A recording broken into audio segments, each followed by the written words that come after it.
উনি হচ্ছে ভূমি অফিসের পিয়ন। হ্যাঁ, উনি প্রকাশ্যে ঘুষ চাইছে এবং এই লোক যিনি ভিডিও করছে উনি হচ্ছে ঘুষ দিতে রাজি হন নাই, যে না আমি 1 টাকা দিব না।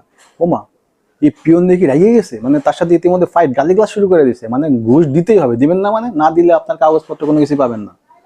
হ্যাঁ, তাকে অকথ্য ভাষায় গালিগালাজ শুরু করে দিছে, মানে ঘুষ খাইতে খাইতে ওদের জিহ্বা এত বড় হইছে। হ্যাঁ, মানুষ মনে করে না, মনে করে কি এটা ওর বাপ দাদার মানে সাম্রাজ্য, মানে ব্যবসা।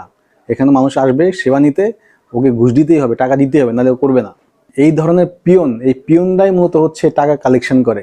এরা কালেকশন করে কি করে, বড় বড় অফিসারদেরকে দেয়, ওই যে এসি লাইন থাকে না, হ্যাঁ, সাব রেজিস্ট্রার যে থাকে, এদেরকে টাকা এরা কালেকশন করে দেয়।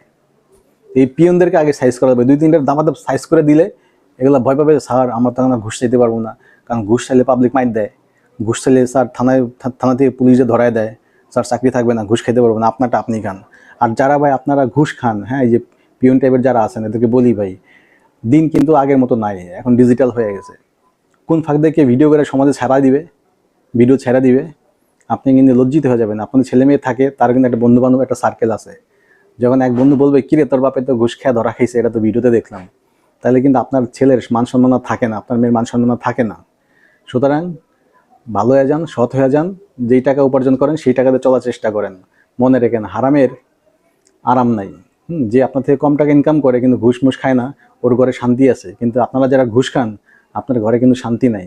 আপনার ছেলে মেয়ে কিন্তু বখাটে হয়ে যাবে, খারাপ হয়ে যাবে, নেশার সাথে জড়ায় যাবে, বাবাখোর হয়ে যাবে।